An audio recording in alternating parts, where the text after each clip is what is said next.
Okay, hello and welcome to Therapist Reacts Raw, where my producer gives me videos on mental health subjects that I've never seen before, and I react in real time with no prep. So this is, we're going to listen to strangers' real voicemails about suicide. Okay, this is not going to be a light and breezy one.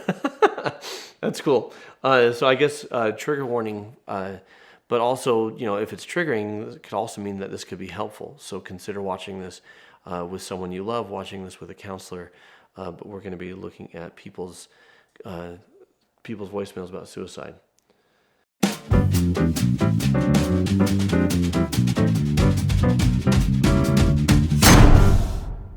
Seeking Secrets is a social experiment where strangers share honest and complex truths. We ask that you treat the participants with respect. Thank you for listening to their stories.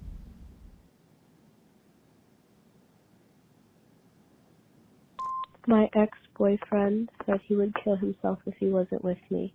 I call him my ex because he's gone. I've been feeling grief for 2 months now. Wow. So he did, he took his life.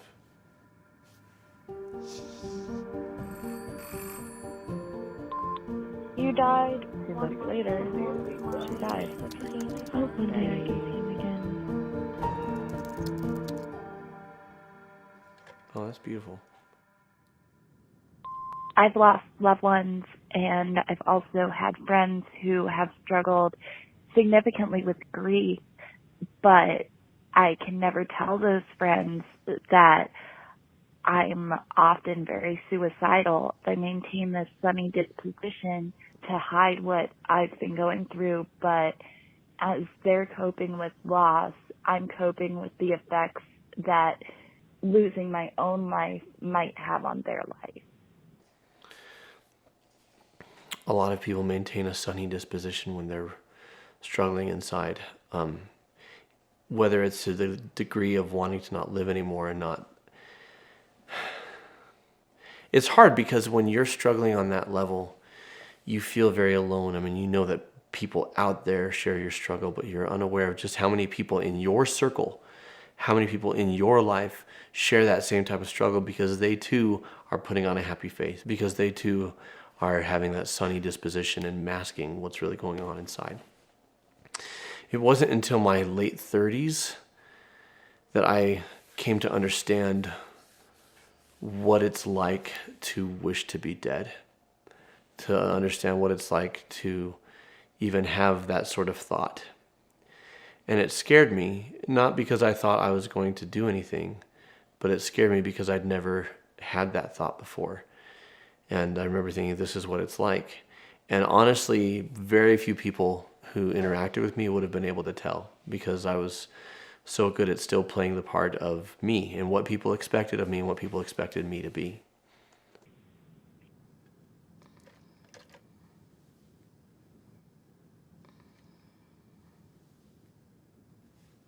Oh no.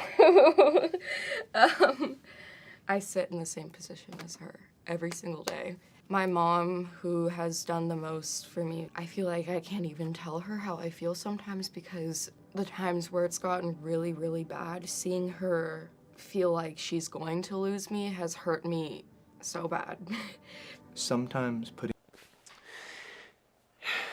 And for a lot of people, that's what tethers them to this earth, is they don't want to devastate the people they love.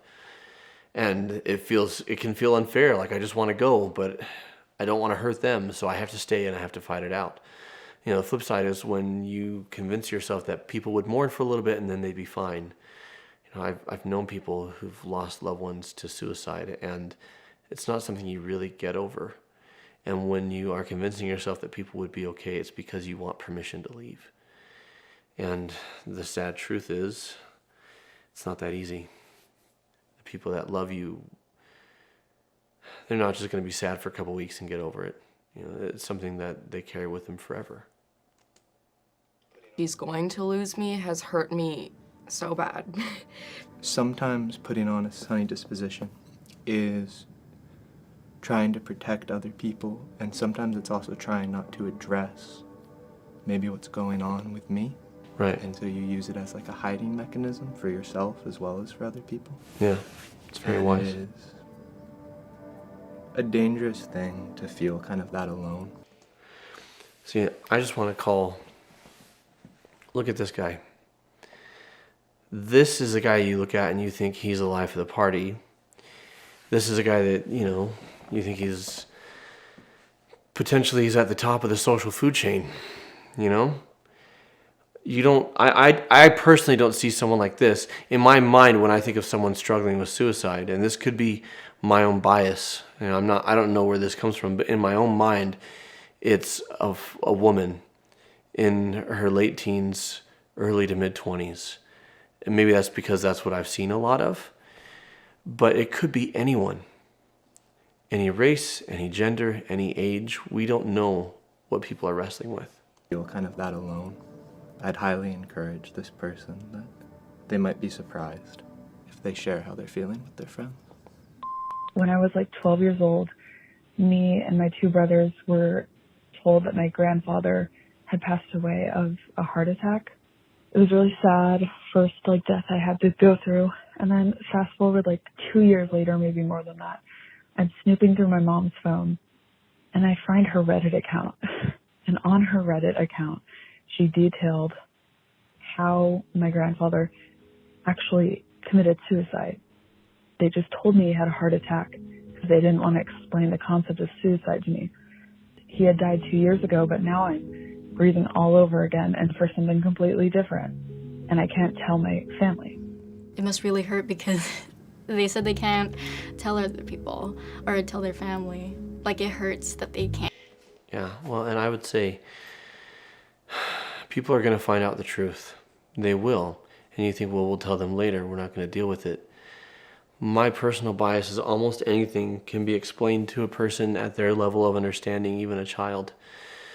That not telling someone now tends to bite you later when they feel like you withheld something from them or kept something from them or lied to them, and you may have done it for the greater good or for a valid reason in your mind, but to them it's, I wonder what else you're not telling me the truth about. And if you say nothing, can they truly trust that? As hard as it is for people to hear the truth, my bias is that it's better for them to hear it from someone they love and someone who is not going to let them have to process it alone than to hear it from somebody else or to hear it later down the line. They can't mourn in the way they usually do. I would understand why she wouldn't want to tell her children how he actually did it, because I know that suicide is a very hard topic to discuss. I can't imagine being an adult trying to explain really big topics to a kid, because what? I don't know what I would do. The first overdose, first death in my life. What you do is you recognize that kids, we think we need to shield and protect them from what happens in the world because they don't have a full understanding of it. But how they start to have an understanding is they start to have conversations. And there are things I remember learning as a kid that my parents told me about. Someone in our neighborhood took his own life, and they told me about that. And did I understand it then like I understand it now? No. But what I did know is that my parents were people that I could trust to tell me the truth about things. And they established a pattern that I could ask them questions because I would get an honest answer. I wasn't told what actually happened. I actually was also told it was a heart attack. It's almost like you have to solve a puzzle before you can grieve when it comes to that kind of stuff, especially when you're younger. For this specific person, they didn't keep that information from you to hurt you. It was to actually protect you. Yeah, and it is important to have compassion when people don't tell you. And earlier this year, my cousin died by suicide. Previous to this, I'd removed myself from religion. It's probably been about a year now. When the time came for the funeral, all people could keep saying and talking about was, thank goodness he was saved 2 months before he died. And they kept repeating it over and over and over again. And in those moments, I was so angry because I know that there were people there at his funeral who thought that he probably went to hell. Or people at that funeral who don't share those beliefs. And so the implication is, oh, well, he's good, but I'm not. He's saved, but I'm not. It's very unfortunate at a time like a funeral for people to discuss things like that, but that may just be their way of coping. Well, and Suicide also is a there's different very interpretations. hard thing to conceptualize. Saved versus not. Especially when it's... There are people who are religious who said he went to hell because he took his own life, and there are people who said no, he accepted Christ as a savior and he's saved. And yeah, it's just very hard thing to conceptualize, especially when it's your loved ones. So relying on faith is definitely something that is an anchor for a lot of people. Yeah, to get I mean, it is for me. like this. After I lost my sister, the judgment that I just saw from the church when I wasn't actively going back after the loss, oh man, I relate to that so well. My 15-year-old brother took his own life 3 years ago. Every day I struggle with forgiving him because it seemed like a very selfish and weak thing to do. It's not weakness. Anyone who has ever taken their life held on as long as they felt like they could. Most people are fighting battles we know nothing about or we only see the surface of. When they finally succumb, it's not weakness, it's not selfishness. Oftentimes, the pain is so great that they want the release. And in order to give themselves that release, they have to believe that everyone else is going to be okay. And the truth is that they won't. You know, everyone else won't be okay. They want you to stay. It's a complex issue. It is. There are different sides of it. The side of the person who wants to end it all and the side of the people who want them to stay. But one thing that I can say definitively is it's not weakness and it's not selfishness. People who get to that point, the rest of us don't comprehend it. And I certainly never even came close until I was, again, in my late 30s when I had a night when I wanted to die. And that night changed a lot of things for me in terms of the compassion and non-judgment with which I approach people who are going through this. My dad took his own life 2 days before my 10th birthday. And, you know, it ripped the family apart pretty significantly. And I remember I had woken up the night that he had passed. And I had dialed his number. I was like, I just want to talk to him so bad, you know. And then I never did. And for the longest time, you know, I was like, that would have made all the difference. I find that I'm angriest in like moments of transition. So like graduating from high school or... Also, don't judge yourself if someone you love took their life and you have moments of anger. That's to be worked through, right? To a place of compassion for the person who took their life. But the fact that you feel the anger is natural. You can know on one level that they were suffering. You can know on one level that they weren't thinking the way that someone would think if they weren't suffering like that. You can know that you want to love them and not blame them and still have feelings of blaming them, still have feelings of anger. Again, that's for you to work through, but you don't need to feel guilt about it. You know, getting a new job, moments where it's like, I wish he was here to see what I'm doing. Maybe it's too easy to say we all make mistakes, because that's a pretty big mistake. I hope he can forgive his brother. The long and the short of it, folks, is we need to just have compassion for each other. We need kindness. Those who stay, they often stay because people make it safe for them to stay, make it feel like it's worth staying for. Not just for the fear of the pain that they would cause, but because of the love that they would miss out on if they didn't stay.